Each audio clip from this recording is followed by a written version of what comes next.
Welcome to Saraswati classes. बात करते हैं स्टूडेंट आरपीएससी फर्स्ट ग्रेड का जो एग्ज़ाम होगा जुलाई में, उसके फर्स्ट पेपर में जो मैथ का पोर्शन है उस पर डिस्कस करते हैं कि किस प्रकार का सिलेबस दे रखा है और कौन कौन से अपने को क्वेश्चन आएंगे उन सिलेबस पर, सबको डिस्कस करेंगे बारी बारी से। तो सबसे पहला टॉपिक है स्टूडेंट हमारा मेंसुरेशन या क्षेत्रमिति, जिस पर हर बार 2 या 3 क्वेश्चन आरपीएससी पुट करता है और किस प्रकार के क्वेश्चन पूछे जाते हैं और क्या क्या उनका लेवल होता है। अपने स्टार्ट करेंगे पहले इजी, फिर मॉडरेट, फिर टफ, सब क्वेश्चनों को डिस्कस करेंगे। लास्ट प्रीवियस ईयर्स में जो क्वेश्चन पूछे गए हैं आरपीएससी एग्जाम में, सबको अपने डिस्कस करेंगे। तो स्टार्ट करते हैं। तो देखिए, जो मेंसुरेशन क्षेत्रमिति का टॉपिक है वो आरपीएससी ने इसमें 3 पॉइंट से क्वेश्चन पूछता है। तो सबसे पहले वो क्वेश्चन पूछता है सरफेस एरिया से, फिर वॉल्यूम से। तो देखिए, अपने को 4 जो 3D आकृति है, 2D का तो क्वेश्चन पूछेगा ही नहीं, ओनली उसने 3D दे रखा है। और 3D में भी अपने को 4 तरह के जो अपने को बता रखे हैं मतलब आकृतियां, वो है पहले घनाभ, घन, बेलन और शंकु। तो अपने को बताएगा कि पहला क्वेश्चन अगर क्वेश्चन पूछा गया सिलेबस के अकॉर्डिंग तो सरफेस एरिया से पूछा जाएगा, जो क्यूबॉइड, क्यूब, सिलेंडर और कोन का पूछा जाएगा। जो सेकंड टॉपिक उसने पूछा है वो वॉल्यूम है, इन्हीं आकृतियों का वॉल्यूम बताया उसने, घन, घनाभ और बेलन और शंकु का। तो एक तो सरफेस एरिया और एक वॉल्यूम। और जो थर्ड टॉपिक उसने पूछा है कि अपने एक शेप से दूसरी शेप में चेंज करते हैं, देखते हैं कि एक घनाभ को अपने बेलन में चेंज कर दिया, एक घन में अपने एक मतलब व्रत को रख दिया। तो इस प्रकार के क्वेश्चन अपने से पूछेगा। और ये सारे के सारे जो अपने को टॉपिक दे रखा है, ये 9th और 10th के आरबीएससी बोर्ड और एनसीईआरटी के क्वेश्चन हमेशा पुट करता है। अपने एक एक करके उन सभी क्वेश्चनों को डिस्कस करेंगे। ये 3 टॉपिक जो दे रखे हैं आरपीएससी ने अपने फर्स्ट ग्रेड के मैथ के पोर्शन में, जो कॉमन पेपर है सबके लिए, सरफेस एरिया, वॉल्यूम और जो एक आकृति से दूसरी आकृति में चेंज कैसे करना है, किस प्रकार एरिया पूछा जाएगा, शेप कैसी रहेगी और इन शेपों से छोटी छोटी शेप बनाई जा सकती है, उन सभी को क्वेश्चनों को अपने डिस्कस करेंगे। तो स्टार्ट करते हैं सरफेस एरिया से। तो सबसे पहले डिस्कस करते हैं क्यूबॉइड घनाभ पर। तो एक सिंपल सा अपने को ध्यान है कि जब भी अपने घनाभ के बारे में पढ़ते थे छोटी क्लासों में, तो अपने दिमाग में क्वेश्चन आता था कमरे का एग्जाम्पल। जो कमरे का एग्जाम्पल है वो सबसे बेस्ट एग्जाम्पल है। इस कमरे के एग्जाम्पल से अपने सभी तरह के घनाभ के फॉर्मूलों को जनरेट कर सकते हैं विदाउट मतलब याद किए हुए। अगर आपको अच्छी तरह से कॉन्सेप्ट पता है तो अपने सारे के सारे फॉर्मूले याद कर सकते हैं। तो अपने को पता है कि जो घनाभ होता है, जो घनाभ की आकृति बनी होती है वो 6 आयतों से मिलकर बनी होती है। कितनी? 6 आयतों से मिलकर बनी होती है। अपने घनाभ और घन दोनों को एक साथ करेंगे, बेलन और शंकु दोनों को एक साथ करेंगे, क्योंकि घनाभ और घन में बहुत माइनर सा फर्क है। उसमें तीनों भुजाएं समान होती हैं, इसमें इनमें से कोई 2 भुजाएं समान होती हैं, 3 भुजाएं समान नहीं होती। तो जो घनाभ की बात करते हैं स्टूडेंट, जो घनाभ का फलक बना होता है वो आयत से मिलकर बना होता है। किससे मिलकर बनाता है? आयत से। और अपने को आयत के बारे में पता है कि आयत की जो क्षेत्रफल होता है वो लंबाई गुना चौड़ाई होता है।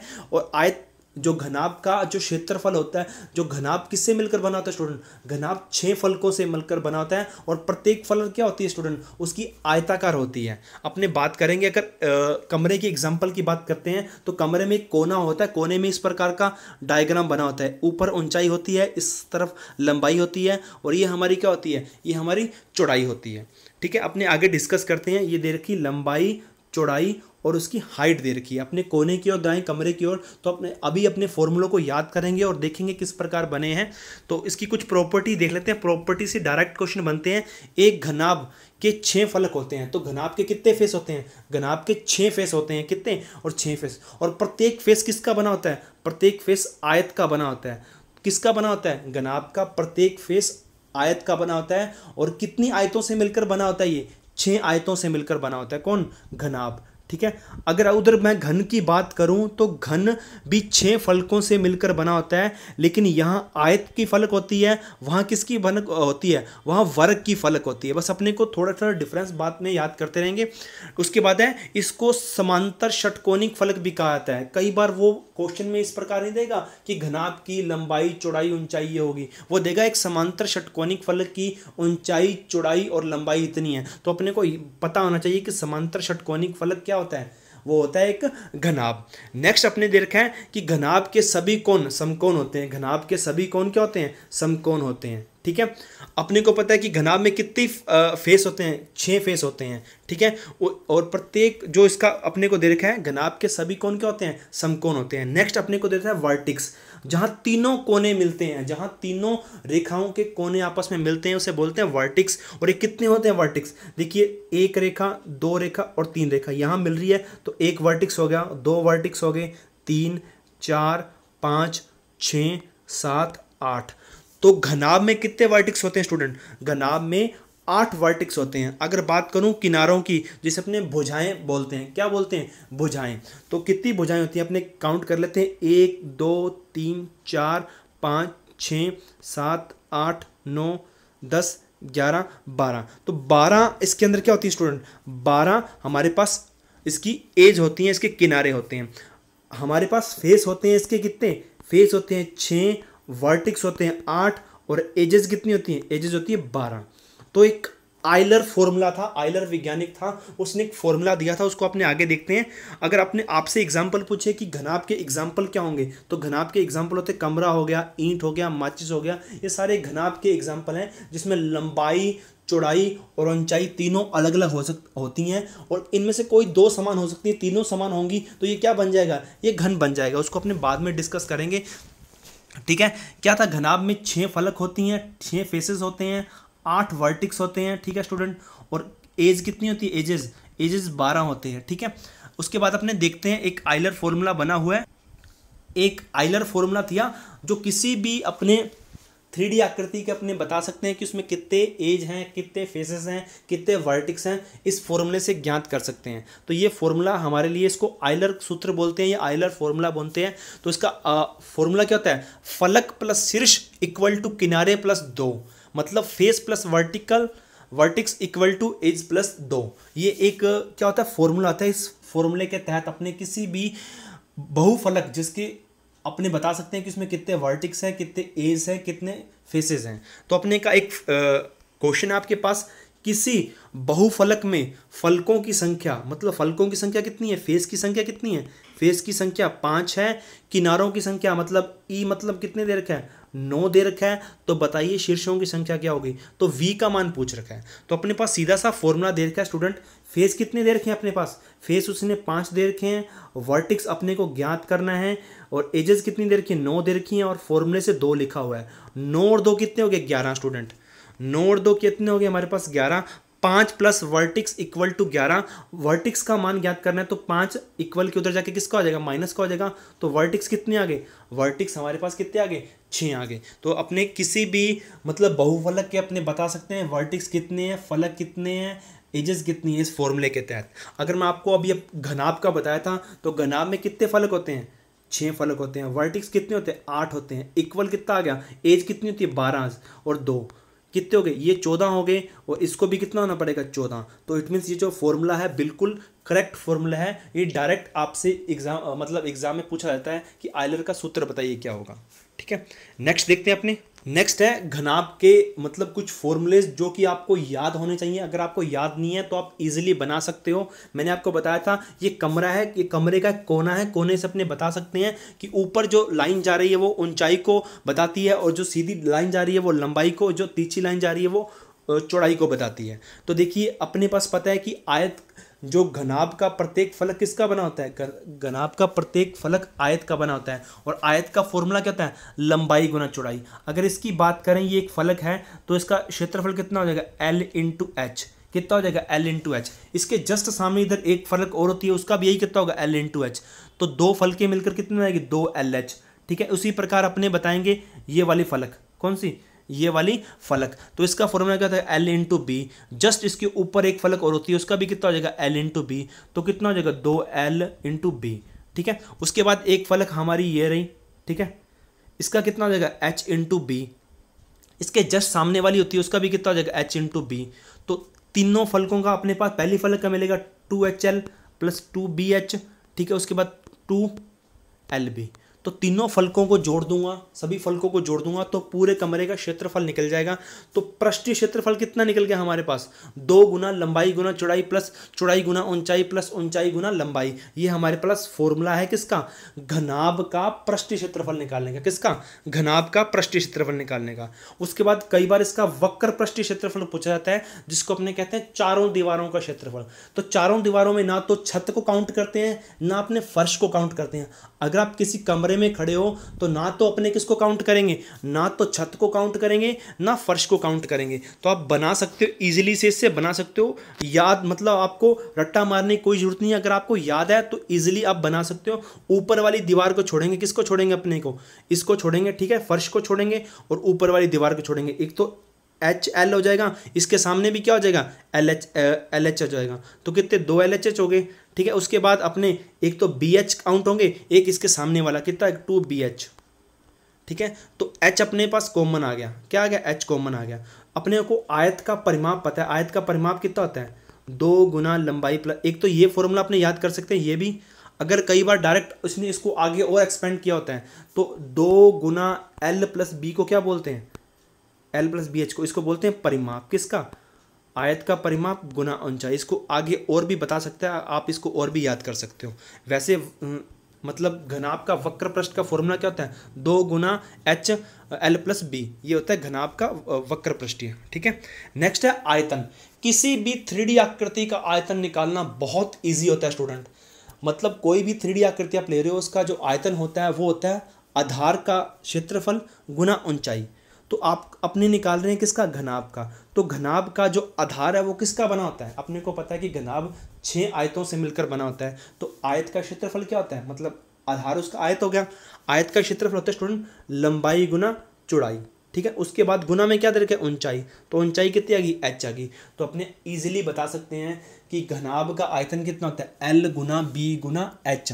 तो हमारा घनाभ का आयतन हो गया LBH, ठीक है। उसके बाद विकर्ण, ये मोस्ट इंपॉर्टेंट क्वेश्चन है, कई बार पूछ लेता है कि एक कमरे में बड़ी से बड़ी छड़ रखी जा सकती है, उसकी लंबाई बताओ डायरेक्ट। तो छड़ रखने का जो होता है बड़ी से बड़ी, वो होता है घनाभ का विकर्ण ज्ञात करना। तो घनाभ का विकर्ण होता है √L² + B² + H², ये होता है मतलब विकर्ण। उसके बाद मोस्ट इंपॉर्टेंट क्वेश्चन है, RPSC का फेवरेट क्वेश्चन है, इस प्रकार का रिलेशन बताया जाता है कि घनाभ की तीनों भुजाओं का योग इक्वल टू विकर्ण का स्क्वायर प्लस पृष्ठीय क्षेत्रफल। ये एक रिलेशन है, किसके मध्य है, घनाभ की भुजाओं के मध्य है, घनाभ के विकर्ण के मध्य है, घनाभ के पृष्ठीय क्षेत्रफल के मध्य है। देखिए घनाभ की, अपने को पता है कि घनाभ की भुजाएं क्या होती हैं, LBH। तीनों का योग कर दो और उसके ऊपर स्क्वायर कर दो, तो तीनों भुजाओं का योग का स्क्वायर इक्वल टू किसके आ गया, L² + B² + H²।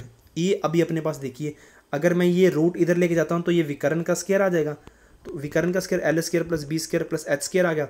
तो यहाँ से विकर्ण का स्क्वायर आ गया। ये इसका अपने, मैंने अभी आपको बताया था कि LB + B + H+, ये किसका फॉर्मूला होता है, ये होता है पृष्ठीय क्षेत्रफल का। तो मोस्ट इंपॉर्टेंट रिलेशन है, इसके मध्य आपको याद होना चाहिए। डायरेक्ट कई बार वो क्वेश्चन पूछ लेता है यहाँ।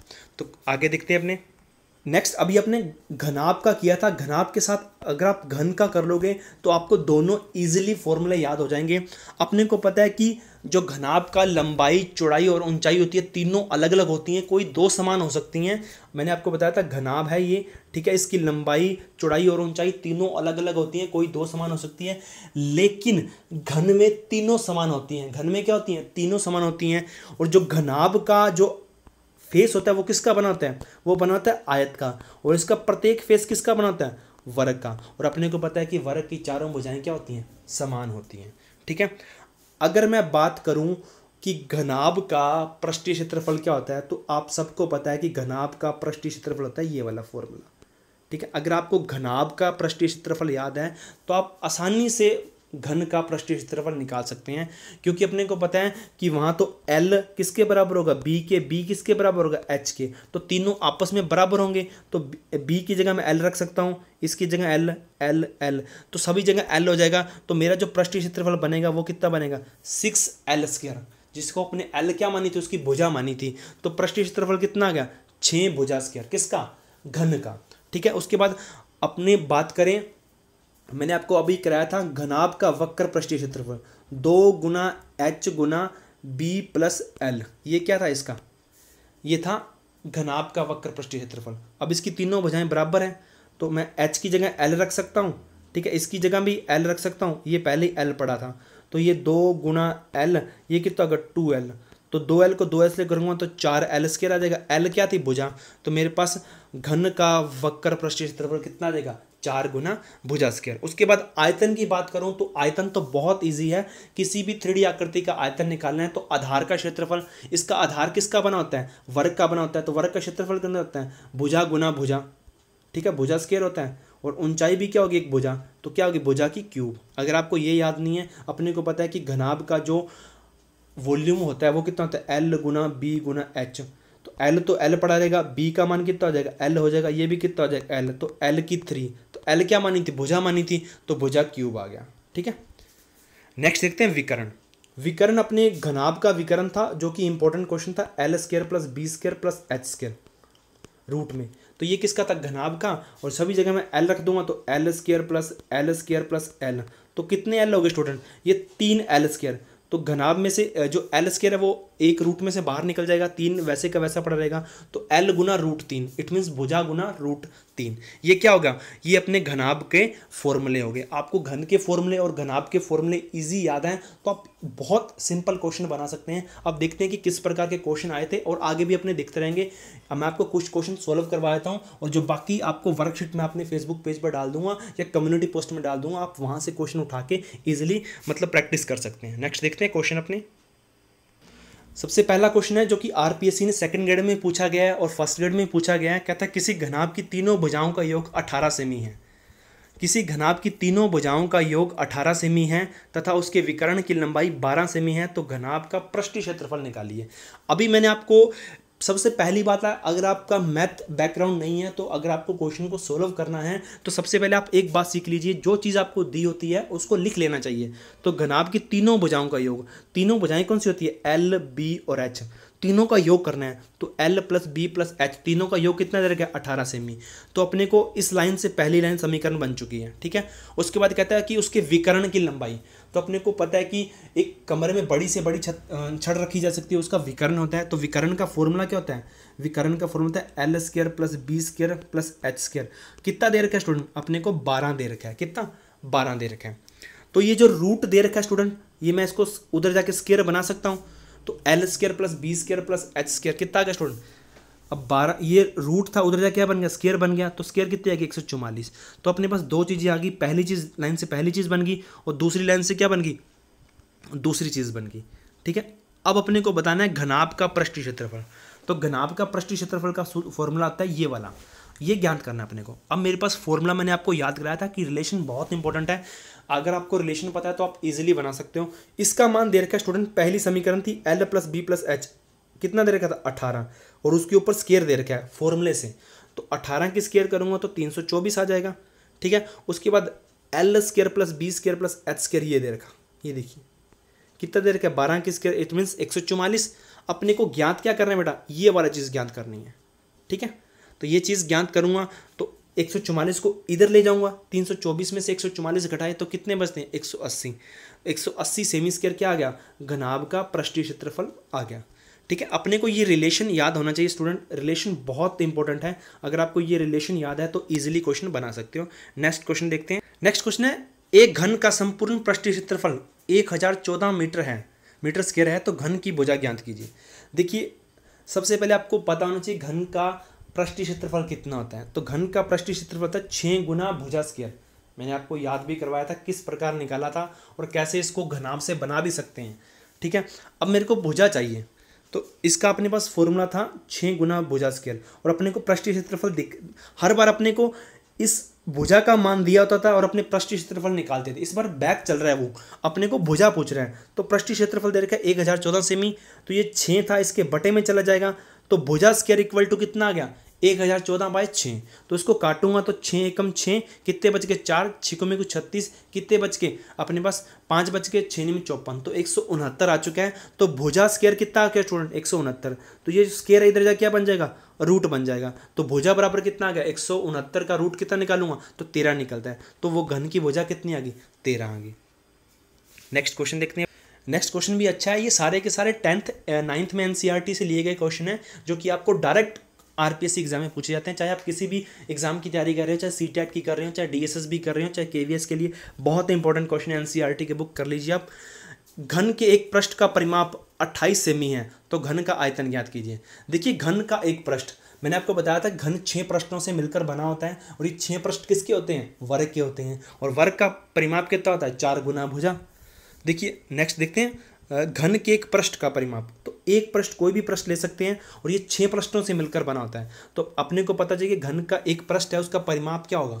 अगर अपने को पता है नहीं घन का पृष्ठ किस आकृति का है तो अपने बता ही नहीं सकते। घनाभ का पृष्ठ किसका होता है, आयत का, और घन का किसका होता है, वर्ग का। तो वर्ग का परिमाप किसका, वर्ग का परिमाप होता है 4 गुना भुजा।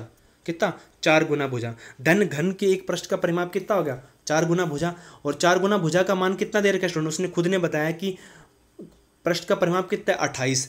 तो अपने फॉर्मूला था 4 गुना भुजा इक्वल टू कितना आ गया, 28। तो ये 4 बेटा इसके बटे में चला जाएगा और ये 7 पर कटेगा। कितने पर, 7 पर कटेगा। तो भुजा का मान कितना आ गया, 7 सेमी। ठीक है। अपने को पूछा घन का आयतन ज्ञात कीजिए। घन का आयतन होता है क्या होता है, भुजा क्यूब। कितना, भुजा क्यूब। अपने को घन का आयतन ज्ञात करना था और घन के आयतन के लिए अपने को चाहिए थी भुजा का मान। क्या चाहिए था, भुजा का मान। तो भुजा का मान उसने ये रिलेशन दे रखा था बेटा, इस रिलेशन से अपने पहले भुजा निकालेंगे और भुजा का मान यहाँ रखेंगे। भुजा के लिए रिलेशन बता रहा था एक पृष्ठ का परिमाप। पृष्ठ किसका बनाता है, वर्ग का। तो 4 गुना भुजा आ गई। तो 4 गुना भुजा, 4 इसके बटे में चल जाएगा, 7 आ जाएगा। तो आयतन कितना था, भुजा की 3। तो भुजा का मान मैंने 7 रखा। तो 7 का अगर 3 बार गुना करना, 7 गुना 7 गुना, तो कितना आएगा 49। 49 को 7 से गुना किया तो 343 आ जाएगा। नेक्स्ट क्वेश्चन देखते हैं। नेक्स्ट क्वेश्चन दे रखा है, बहुत अच्छा क्वेश्चन है और बहुत बार पूछा भी गया है। तो देखिए किस प्रकार है, कहता है घनों को पिघलाकर एक बड़ा घन बनाना है। तो सीधी सी बात है, अपने किसी भी सोनार के पास जाते हैं, सोनार किसी चीज़ को पिघलाता है तो पिघलाने से किसी भी वस्तु का अपने को क्या मिलता है, आयतन मिलता है। अपने को बस एक बात याद रखनी है। तो अपने पास 3 घन होंगे, उनको पिघलाकर एक बड़ा घन बनाना है। देखिए ये 3 अलग अलग भुजाओं के घन है, इसको एक बड़े बर्तन में मिला देना है, मिक्स कर देना है और जो बड़ा सारा आयतन मिलेगा उससे एक घन बनाना है, उस घन की भुजा बतानी है। अपने पहले मैं आपको बड़ा तरीका समझाया था, उसके बाद आपको शॉर्ट तरीका भी समझाऊंगा कि किस प्रकार इसको हैंडल किया जाता है ईजिली। देखिए एक घन है जिसका 3 सेमी भुजा है, एक घन 4 सेमी है, एक घन 5 सेमी है। तो इसको पिघलाया तो पिघलाने से क्या बनेगा, आयतन बनेगा। आयतन का फॉर्मूला क्या होता है, भुजा क्यूब। तो भुजा कितनी देर की, 3। तो 3 का 3 किया तो कितना आ गया, पहले जो घन था उसका आयतन कितना आ गया, 27। इसको पिघलाया तो ये घन कितना आ जाएगा, इसका आयतन 64 आ जाएगा क्योंकि 4 आएगा। और इसको पिघलाया तो कितना आ गया, 125। तो तीनों का मैंने अलग अलग आयतन निकाल लिया और तीनों को एक बड़े सारे बर्तन में मिक्स कर देना है। 27 को इसमें डालना है, 64 को भी डालना है, 125 को भी। तो तीनों को जोड़ा तो एक बड़ा सारे बर्तन में घोल तैयार हो गया। वो घोल कितना हो गया, 216। कितना, 216। तो बड़े सारे बर्तन में जो घोल बना किसका, घन का, वो कितना बना, 216। अब इस 216 से एक नया घन बनाना है जो बड़ा, उसकी भुजा बतानी है। तो नए घन का आयतन कितना, आयतन दे रखा अपने को बड़े सारे वॉल्यूम का, जो बना था लिक्विड उसका कितना था, 216। और घन का आयतन कितना था, भुजा क्यूब। ठीक है। तो यहाँ से भुजा निकालनी है तो भुजा क्या आएगी, जो जो क्यूब है ये वो उधर क्या बन जाएगा, क्यूब रूट बन जाएगा। तो 216 किसका क्यूब रूट होता है, वो 6 का होता है। अब इसको इजीली तरीका देखते हैं कैसे करते हैं। एक घन है जिसकी भुजा 3 सेमी है, दूसरा 4 सेमी, 5 सेमी। इनको पिघलाकर एक बड़ा घन बनाना है और बड़े घन की भुजा बतानी है, कितनी होगी, वो होगी 6। अपने को 3, 4, 5, तो आंसर कितना आएगा, 6। अगर अपने मैं भुजा को दुगना कर देता हूँ, 3 को 6 कर दिया, 4 को 8 कर दिया, 5 को 10 कर दिया, तो जो नया घन बनेगा वो 6 का दुगना बनेगा। बस अपने को ये याद रखना है। जो पहला अपने को बेसिक है 3, 4, 5, अगर 3 सेमी का, 4 सेमी का, 5 सेमी का पिघला रहे हैं तो नया घन बनेगा वो कितने बनेगा, 6 सेमी का। उसके बाद यदि भुजा को दुगना कर दिया, इसको भी दुगना कर दिया, तो इसको भी दुगना करेंगे तो नया घन कितने का बनेगा, 12। अगर इसको तिगना कर रहा हूँ, एक 9 सेमी का है, एक 12 सेमी का है, एक 15 सेमी का है, तो नया घन बनेगा वो इसका तिगुना बनेगा, कितना, 18। एक 12 सेमी का, 16 सेमी का, 20 सेमी का, तो नया जो बनेगा वो कितने बनेगा, 24 सेमी का। नेक्स्ट क्वेश्चन है, एक संदूक की माप 3 मीटर गुना 2 मीटर गुना 1.80 मीटर है, तो बाहर की ओर सभी फलकों पर 12 रुपये प्रति वर्ग मीटर की दर से वर्निश कराने का व्यय कितना होगा। अब एक संदूक की माप है, ये लंबाई, चौड़ाई, ऊंचाई और तीनों अलग अलग हैं। अलग अलग हैं तो ये किसको बताता है, ये घनाभ को बताता है। किसी भी मतलब अब वो बता रहा है कि 12 रुपये प्रति वर्ग मीटर। अपने को क्या पता कि वो संदूक का क्षेत्रफल कितना है। अगर संदूक का क्षेत्रफल पता चल जाए तो अपने बता सकते हैं कि एक प्रति वर्ग मीटर में 12 रुपये लग रहे हैं तो पूरे पर कितने लगेंगे। तो सबसे पहले अपने संदूक का क्षेत्रफल निकालेंगे और संदूक अपने को पता है किस आकृति का होता है, वो होता है घनाभ का। तो घनाभ का ये फॉर्मूला है स्टूडेंट, क्षेत्रफल निकाल लेगा। इससे मैंने क्षेत्रफल निकाला, एल का मान 3, बी का मान 2, बी का मान 2, एच का मान 1.8 और एच का मान 1.8, एल का मान 3, सभी को गुना किया तो क्षेत्रफल कितना आ गया, 30 मीटर स्क्वायर। कितना आ गया, 30 मीटर स्क्वायर। ये आया पूरे के पूरे संदूक का क्षेत्रफल। और उस पे प्रति मान लो ये पूरा संदूक था, इसका क्षेत्रफल कितना आया 30 मीटर, और इतने से एरिया पर कितना कर रहा है वो 12 रुपये, तो पूरे पर कितने करेगा 12 गुना 30, तो कितना आ गया 360 रुपये लगेंगे पूरे के पूरे संदूक पर कलर करने के। तो ये थे स्टूडेंट हमारे कुछ घन और घनाभ के एरियाज वॉल्यूम पर क्वेश्चन थे। अगर आपको वीडियो अच्छा लगा हो तो प्लीज़ लाइक और कमेंट कीजिए और शेयर कीजिए। इससे प्रैक्टिस क्वेश्चन करने के लिए आप कम्युनिटी पोस्ट में जा सकते हैं या फेसबुक पेज पर आप मुझे फॉलो कर सकते हैं, वहाँ इसके प्रैक्टिस क्वेश्चन मैंने डाल दिए हैं, आप इजीली से देख सकते हैं और कर सकते हैं।